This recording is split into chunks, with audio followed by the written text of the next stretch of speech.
Hello and welcome you all in Study Darbar. Hi, this is Abhishek Tiwari. So let's solve the question. जो reminder theorem वाला question बताया था that we will solve in chapter number 3 pair of linear equation two variable. इसके पहले हम prove कर लेते हैं इसका इंपॉर्टेंट क्वेश्चन. एलसीएम एचसीएफ सबको पता होगा, बेसिक क्वेश्चन उसके आते हैं, तो I will not discuss those thing here. एक नंबर में आएगा, कर लेना. अभी हम जो डायरेक्टली इंपॉर्टेंट चीज है which will definitely come in your exam, prove that any prime number which is written in square root, prove that number as an irrational number. जैसे मैं प्रूव करूं, prove that root 2 is an irrational number. अभी तो तुम बोल दोगे वहां साहब आपने अभी बताया था, but you need to prove it. Maths में कुछ भी ऐसी हवाबाजी होती नहीं है, तो कैसे प्रूव करेंगे? तो हम सॉल्व कर देते हैं.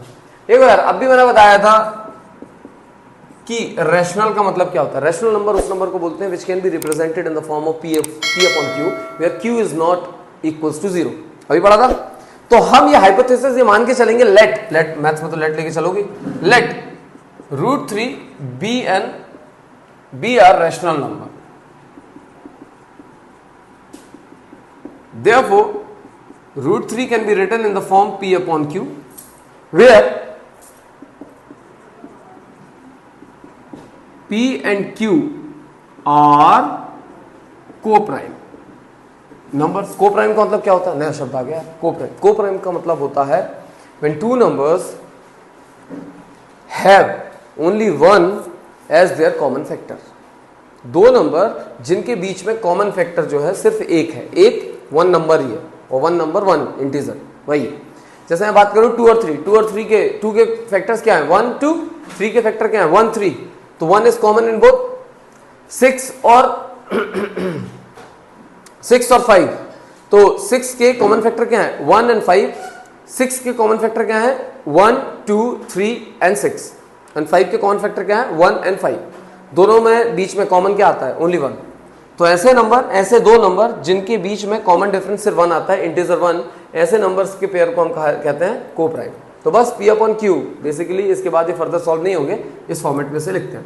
तो p अपॉन q √2 के इक्वल है. Squaring both the side, what you will gate? Now squaring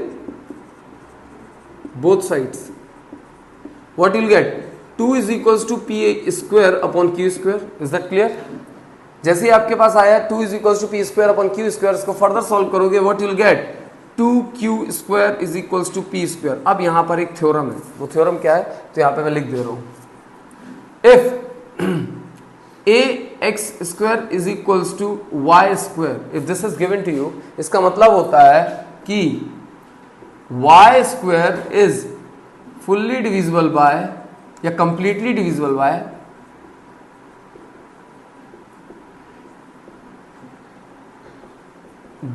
bye A क्या है? A is a constant. X and Y are variables, हमको नहीं पता क्या है, ठीक है? It can be numbers also, it they are also number, लेकिन हमको नहीं पता. तो ए जो है वाई स्क्वायर को पूरी तरीके से डिवाइड करता है. Also Y is completely divisible by A. इसका मतलब क्या है? अगर इस तरीके से कोई चीज लिखी होती है, दैट मीन्स 2 जो है, अगर हम p स्क्वायर को अगर हम 2 से डिवाइड करते हैं तो कंप्लीटली डिवाइजर होगा, डिविजिबल होगा. दैट मीन्स रिमाइंडर आपका कितना आएगा? 0. मतलब 2 क्या है? p स्क्वायर का एक फैक्टर बन गया, ठीक है? और अगर 2 p स्क्वायर का एक फैक्टर है, देयरफॉर 2p का भी एक फैक्टर होगा. That's what written there. समझ आया क्या बोल रहा हूं? 2 अगर p स्क्वायर का फैक्टर है, मतलब 2p का भी फैक्टर होगा. Hope this is clear to you. इधर से क्या आता है? इधर से आता है I can write p will be equals to twice of a. लिख सकता हूं मैं. ट्वाइस ऑफ a का मतलब क्या है? देखो यार, if 10 is fully divisible by 2, इसका मतलब क्या होता है? 10 will be equals to 2 times something, some capital, some एक वेरिएबल a ले लें. a क्या है? यहां इस केस में a की वैल्यू 5 है, तो 2 into 5 gives you 10. यहां पर p लाने के लिए 2 में मैं किसका मल्टीप्लाई करूं? तो 2 में मैंने a का मल्टीप्लाई किया, such that I got p is the answer. याद रखना इसको, this is important. Now again इसको इक्वेशन नंबर 1 दे देते हैं। Now again squaring both the side in this equation, what you'll get, p square is equals to 4a square आएगा। अब from equation 1 मैं p square की वैल्यू यहां put कर देता हूं। p स्क्वायर की वैल्यू क्या है, 2q square is equal to 4a square. इसको फर्दर सॉल्व करोगे व्हाट you'll get, 2 को नीचे लेके जाओगे तो q square will be equal to 4 divided by 2 gives you 2a square आएगा। अब इसका मतलब क्या होगा, देखो सेम तरीके की चीज लिखी आ गई। यहाँ p स्क्वायर था राइट हैंड साइड, मतलब एक साइड पर, दूसरे साइड था 2q स्क्वायर। यहाँ पर एक साइड पे q स्क्वायर है, दूसरे साइड पे क्या है 2a square. Again with the same theorem आपका क्या आ गया, q square is fully divisible by 2, therefore q is also divisible by 2, मतलब 2 is a factor of q also. और यहां पे क्या आया था, 2 is a factor of p। बेटा इस लाइन से और इस लाइन से क्या निकला, अभी हमने क्या पढ़ा था, p बाय q, जहां p और q क्या है, को प्राइम। को प्राइम का मतलब क्या है, इनका सिर्फ एक ही फैक्टर हो सकता है, वो क्या है 1। लेकिन हमने इसी बात को क्या कर दिया, रॉन्ग प्रूफ कर दिया, that 2 is also a factor of p and 2 is a factor of q also. मतलब 2 एक ऐसा नंबर और है जो p और q दोनों का फैक्टर है। हेंस p और q के कॉमन फैक्टर कितने आ गए, 1 एंड 2। जब दो कॉमन फैक्टर आ जाते हैं किन्हीं भी दो नंबर्स के, तो वो को प्राइम बचता है क्या, नहीं। मतलब ऐसे केस में आप बोलोगे हेंस आर एजम्पशन, एजम्पशन क्या था, एज्यूम किया था ना, let that √2 is a rational number. So our assumption is contradictory to what we have got, contradictory or false, जो लिखना है आपको। So or therefore √2 is an irrational number. बच्चे ये आपको सॉल्व करना है whenever you got a question like this. यही स्टेप लिखना, आपको पूरे मार्क्स मिलेंगे। Please do right this particular theorem also. क्या लिखा था, अगर आपको प्रूफ करना है √2 इज एन इरेशनल नंबर, तो सबसे पहले आप मान के चलोगे कि √2 क्या है, एक रैशनल नंबर है। रैशनल नंबर को हम लिख सकते हैं in the form of p upon q।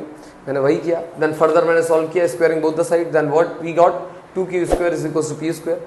अब इससे एक थ्योरम मैंने बताया अभी, इसका मतलब होता है p square is fully divisible by 2, therefore p is fully divisible by 2। इसका मतलब होता है p जब 2 से पूरी तरीके से डिविजिबल है, therefore 2 is a factor of p। आ गया। अब मैंने क्या लिखा, p को मैं लिख सकता हूं 2 के मल्टीपल में, तो p is equals to twice of a is some other number, we don't know what is that. So p is equals to 2a squaring both the sides again, you will get p square is equals to 4a square। p square की value मैंने equation number 1 में लिखी थी 2q square, वही लिख दी, तो 2q square is equals to 4a square, जिससे finally मुझे मिल गया q square is equals to 2a square। इसका भी मतलब सेम होगा, q square is fully divisible by 2, hence q is also divisible by 2, therefore 2 is a factor of q also। अब 2 एक ऐसा नंबर है जो p और q दोनों का फैक्टर है, हेंस हमने जो अज्यूम किया था कि p और q को प्राइम है, वो यहाँ पे फॉल्स हो गया, therefore our assumption was या is contradictory or false, therefore √2 is an irrational number। I hope this is clear to you। 100% paper में ही आते हैं, ठीक है, इससे रिलेटेड क्वेश्चन। अब किस टाइप के क्वेश्चन आते हैं वो और देख लो। आपको आगे √2 इज अ रैशनल नंबर, √3 पूछ सकता है, √9 नहीं पूछेगा क्योंकि √9 कभी भी इरेशनल नहीं होता, इट्स एन रैशनल नंबर। मतलब मैंने बोला जो भी प्राइम नंबर, √9 क्या, √11 is a irrational number, √13 is an irrational number. तो ये बेसिक चीजें ही आपको करनी है, सेम स्टेप करोगे you will get the right answer. बस मैंने एक जगह 2 का स्क्वायर लिया ना, तो जो नंबर आपको रूट में लिखा है उसका स्क्वायर याद रहना बहुत ज्यादा जरूरी है, निकालना बहुत ईजी होता है, उसको 2 बार मल्टीप्लाई कर दो you will get the same answer, मतलब उसका स्क्वायर आ जाएगा। अब एक और क्वेश्चन आता है इससे, प्रूव दैट √3 + 1 या √3 - 1 या √5 + 1 √7 - 1 what ever is your number, वो लिख दिया जाता है कि prove that whether a given number is an irrational number. मैंने इसके पहले अभी बताया आपको कि जब भी इर्रेशनल नंबर से कोई रैशनल नंबर को एडिशन किया जाता है तो what you will get, irrational plus rational gives you irrational only. अगर ये 2 नंबर का आएगा तो directly right, since √3 is an irrational number, therefore whenever an irrational number is added to a rational number it will always give you the irrational number, hence it is an irrational number. अगर नहीं दिया है तो इसी को ले लो upon p upon q, या √3 को प्रूव कर दो p अपॉन q के फॉर्म में लिख के that it is N rational number, और फाइनली यही लेके आओगे। फिर इसके बाद वही चीज लिखोगे, whenever irrational number is added to a rational number, you will always get an irrational number. तो इससे related I hope all the questions are clear to you. ये था चैप्टर 1 जो आपको क्वेश्चन पेपर में आ सकता है. अब हम आते हैं चैप्टर नंबर 2 पे. Now our second topic is our chapter is polynomial. Basic of polynomial you all are clear with और you all know what do you mean by polynomial. Class 9th में ही पढ़ा होगा, लेकिन एक शॉर्ट में बता देते हैं. The meaning of polynomial is an equation comprising many term. ऐसी इक्वेशन जिसमें बहुत सारी टर्म्स होती हैं. बहुत सारी टर्म्स होती हैं, कैसे पता चलता है कितनी सारी टर्म्स हैं? तो जितने भी प्लस और माइनस के साइन होते हैं आपकी इस इक्वेशन में, उसे कहते हैं टर्म, इंडिविजुअल टर्म. अब आप ये मत बोलना 2 + 3 + 5, ये तो ऐड होकर एक नंबर मिल जाएगा. तो टर्म्स अलग अलग कब डिपेंड करती है? When you have two things, when you have alpha beta नहीं, या एक्स वाई या यू वी. मतलब क्या बोल रहा हूँ? Maximum of the children are confuse with these thing. जब भी कोई आपसे पूछता है what do you mean by constants और what do you mean by variable, तो बच्चों का एक आंसर होता है कि वेरिएबल का मतलब वो है जब मैं एक्स वाई जेड को लेता हूँ तो वो वेरिएबल्स हैं, और जब भी मैं ए बी सी को लेता हूँ तो वो कांस्टेंट है. बेटा हमेशा याद रखो, इन इक्वेशन में दो चीज़ होती है. एक होता है वेरिएबल, राइट. दूसरी चीज़ होती है कॉन्स्टेंट्स. बहुत बढ़िया. लेकिन जब आप आंसर देते हो ना इसके बाद कि कांस्टेंट ए बी सी होते हैं और वेरिएबल एक्स वाई जेड होते हैं, वहीं पे आप गलत हो जाते हो. वेरिएबल का मतलब होता है वो नंबर जिसकी वैल्यू फिक्स नहीं है, विच वेरीज या नॉट फिक्स्ड. अब यहाँ पे आप कुछ भी ले सकते हो. इसको रिप्रेजेंट करने के लिए जब नंबर ही फिक्स नहीं है तो उसको रिप्रेजेंट किससे करेंगे? तो रिप्रेजेंट उससे करेंगे जो नंबर नहीं है. तो नंबर क्या नहीं है? कोई भी अल्फाबेट ले सकते हो. आपको अल्फाबेट नहीं लेना, आप अल्फा बीटा गामा कुछ भी ले सकते हो. मतलब कोई भी साइन ले सकते हो, थीटा ले सकते हो. मैथ्स की बुक में आपको साइन दिखते नहीं है, सिंबल दिखते नहीं है, but you can use those symbols also. कि आपके पास कोई इक्वेशन लिखी है 2 theta square plus 3 theta minus 3. तो यहाँ पे थीटा क्या है? यहाँ पे थीटा आपका एक वेरिएबल है. तो आप कुछ भी लिख सकते हो. इट्स नॉट कंपल्शन कि आप एक्स वाई जेड ही लो. आप पी क्यू आर भी ले सकते हो, यू वी भी ले सकते हो. समझ आ रहा है? नेक्स्ट आता है हमारे पास कांस्टेंट. कांस्टेंट क्या होते हैं? हुज वैल्यू इज फिक्स्ड, जो वेरी नहीं करती, विच डजंट वेरी और विच डज नॉट वेरी. जो वेरी ना करे मतलब चेंज ना होते. बेसिकली क्या होते हैं? नंबर्स. 1 की वैल्यू 1 ही रहेगी ना, 5 की वैल्यू 5 ही रहेगी ना, 10 की वैल्यू 10 ही रहेगी. अब जो आप A B C X Y Z बोलते हो, this are basically a general representation of polynomial. जब पॉलिनोमियल को मैं जनरल रिप्रेजेंट करता हूँ, एक जनरल इक्वेशन लिखता हूँ किसी की भी, लीनियर इक्वेशन, क्वाड्रेटिक इक्वेशन और एनी ऑफ द पॉलिनोमियल, उस समय हम एक बी सी से या डी से रिप्रेजेंट करते हैं नंबर्स को. क्योंकि जनरल इक्वेशन में you can not finally right ना कि हमेशा 2 ही होगा, हमेशा 3 ही होगा. इसलिए ए बी सी डी को आप क्या लेते हो? कांस्टेंट ले लेते हो. ठीक है, जनरली रिप्रेजेंट करने के लिए. वो हम देखते हैं क्या बोल रहा हूं मैं भी. इसके बाद नेक्स्ट टर्म आपका आता है what do you mean bye degree of the equation. क्या बोला मैंने? डिग्री का मतलब क्या होता है? तो भाई डिग्री का मतलब ये बिल्कुल नहीं होता जैसे आप जब आपको फीवर होता है, डॉक्टर चेक करता है तो 101 102 डिग्री फीवर है, दैट्स नॉट डिग्री. बाहर टेम्परेचर देखते हो आप 38 डिग्री 42 डिग्री 45, दिल्ली में 50 डिग्री टेम्परेचर हो गया, डर गए, वो वाला डिग्री नहीं है. तो ये डिग्री क्या है? डिग्री का मतलब यहाँ पे होता है the highest power of the variable in any term of the polynomial. Highest power of the variable क्या होती है? ये highest power of the variable in any term of the polynomial. क्या होती है? हाईएस्ट पावर होती है किसकी? वेरिएबल की, in any term of the polynomial. Polynomial बहुत सारी टर्म होती है. Let's say I will write 9x³ plus 2⁵ x⁻² plus 3x = 0. ये एक पॉलिनोमियल है. इसको लिखने का तरीका होता है पॉलिनोमियल ऑफ x. क्या होता है? Polynomial of x. कील था यार. Polynomial of x. Polynomial of x is equals to 9x³ plus 2⁵x² plus 3x. अब मैं आपसे पूछूं what is the degree of the equation, तो बहुत सारे लोग इसका आंसर देंगे 5 और बहुत सारे इसका आंसर देंगे 3. अब इसमें आंसर सही कौन सा है? देखो यार, बहुत सारे लोगों ने बोला 5 है, मैंने क्या बोला? हाईएस्ट पावर तो बोल दिया, लेकिन शब्द याद रखो, highest power of what? Variable. यहां पर अगर 2 की पावर 5 देखते हैं तो लोगों ने बोला होगा 5 इज दी हाईएस्ट पावर, लेकिन क्या 2 एक वेरिएबल है? तो उसके लिए आपको वेरिएबल की डेफिनेशन पे जाना होगा। Variable which varies, it does not have a fixed value. और कांस्टेंट के क्या होता है? Whose value is fixed, numbers. 2 क्या है? एक कांस्टेंट है। कांस्टेंट की पावर की हम बात करते हैं क्या? तो इसकी डिग्री क्या होगी? इसकी डिग्री होगी 3। इसमें टर्म्स कितनी है? Term 1, term 2 and term 3। अब आप बोलोगे भाई साइन तो 2 है। बेटा 9 के आगे कुछ नहीं लिखा, मतलब प्लस साइन लिखा है। तो जितने प्लस और माइनस के साइन होते हैं उतनी ही टर्म्स होती है। 1 टर्म, 2 टर्म, 3 टर्म। 3 टर्म है। इन 3 टर्म में आपको वेरिएबल क्या दिख रहा है? सिर्फ एक्स दिख रहा है। X is the only variable. अब एक्स की हाईएस्ट पावर क्या है? यहाँ पर एक्स की हाईएस्ट पावर कुछ नहीं दिया, मतलब 1। ऊपर कुछ नहीं लिखा, मतलब 1। यहाँ की हाईएस्ट पावर क्या? 2। यहाँ की हाईएस्ट पावर क्या? 3। टोटल अगर ऑल ओवर हम पॉलिनोमियल की बात कर रहे हैं तो फर्स्ट टर्म में हाईएस्ट पावर जो वेरिएबल की है वो दिख रही है इस इक्वेशन में, जो कि है 3। तो 3 is the degree of the polynomial. Hope this is clear to you. समझ आया? अब इनका नामकरण देख लेते हैं, कैसे नामकरण होते हैं। तो नोमेनक्लेचर, जब भी हम नाम की बात करते हैं तो according to the degree of the polynomial हम अलग अलग पॉलिनोमियल के नाम लिखते हैं। तो degree, let's say degree is 1, तो ऐसी इक्वेशन जिसकी डिग्री 1 होती है उसे हम कहते हैं लीनियर इक्वेशन। क्या कहते हैं? Linear equation. जिसकी डिग्री 2 होती है उसे हम कहते हैं क्वाड्रेटिक इक्वेशन। Quadratic equation. ऐसी इक्वेशन जिसकी डिग्री 3 होती है उसे हम कहते हैं cubic equation and so on. 4 भी होती है, लेट्स से 4 भी ले लो, 4 को बोलते हैं by quadratic equation and so on. आता नहीं है आपको, मेनली आएंगी इतनों, और ज़्यादा से ज़्यादा आपको आ जाएगी तीसरी वाली। सेकेंड चैप्टर में ही है, लेकिन एक्सेप्शन है, देते नहीं है, लेकिन अगर आ भी गया तो आप लिख दीजिएगा आंसर, बता दूंगा कैसे करना है। ठीक है, इससे रिलेटेड क्वेश्चन क्या आते हैं। बेसिकली आपको लीनियर और क्वाड्रेटिक आएगा। इसके बाद आपने पढ़ा है, इसमें तो पॉलिनोमियल में बेसिक चीज़ें पढ़ी। फिर एक नया चैप्टर है आपके पास, तीसरा chapter linear equation in 2 variable. अब 2 वेरिएबल का मतलब क्या होता है, that I let you no. Next होता है quadratic equation. Quadratic equation chapter number 4 में है। तो ये सारी चीज़ को आपको डिटेल में पढ़ना है। I hope these all things are clear to you. इसके बाद एक और चीज़ बताना था, ये है लीनियर इक्वेशन। अब जैसे मैंने एक क्वेश्चन लिखी थी, इसमें हाईएस्ट पावर क्या है? 3 है, तो इसको हम बोल सकते हैं cubic equation.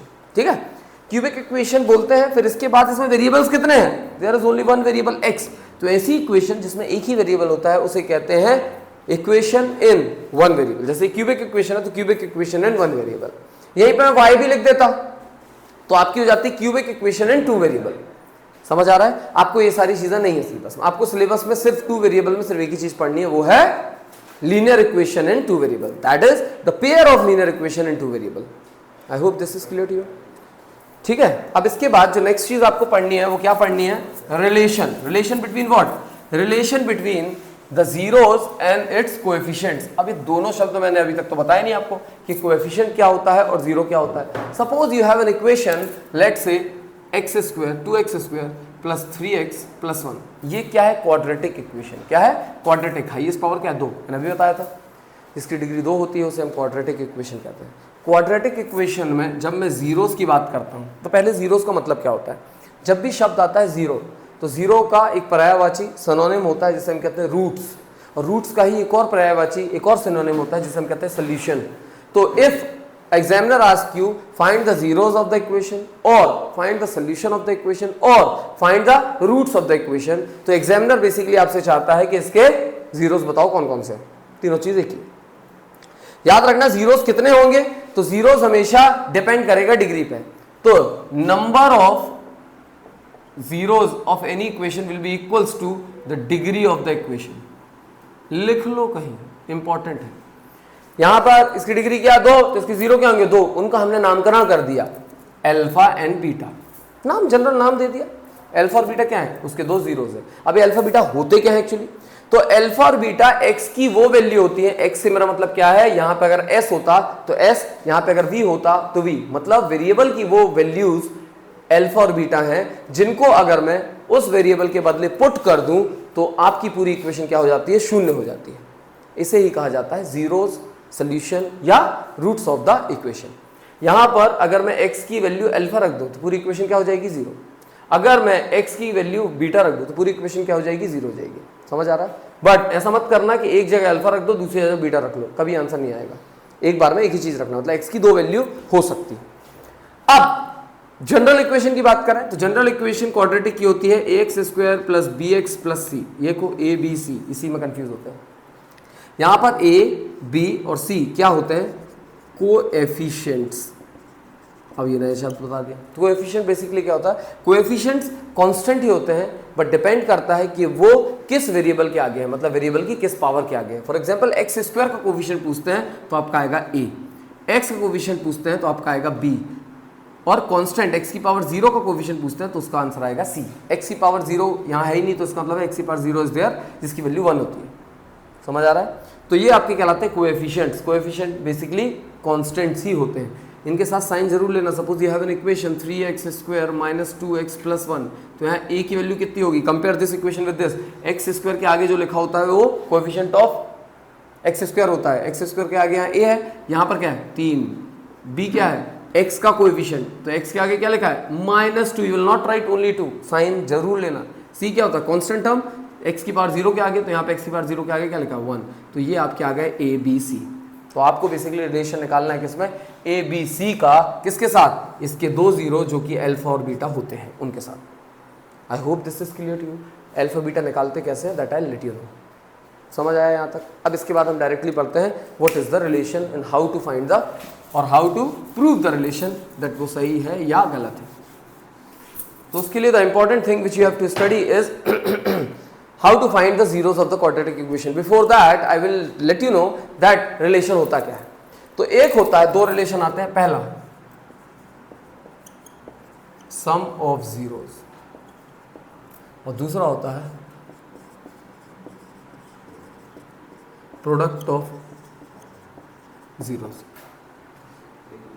Zero general equation क्या बताई? ax square plus B X plus C. इसके दो जीरो कौन से हैं? एक है अल्फा, एक है बीटा। जनरल इक्वेशन है। सम ऑफ जीरो से मतलब ही है अल्फा प्लस बीटा निकालना है, और प्रोडक्ट ऑफ जीरो का मतलब ही होता है कि अल्फा इंटू बीटा निकालना है। डॉट का मतलब इंटू होता है। सम ऑफ जीरो का फॉर्मूला होता है माइनस ऑफ बी अपॉन ए, और प्रोडक्ट ऑफ जीरो का मतलब होता है सी अपॉन ए। रट लो। सेकेंड चैप्टर एक्सरसाइज नंबर 2 यही इंपॉर्टेंट है।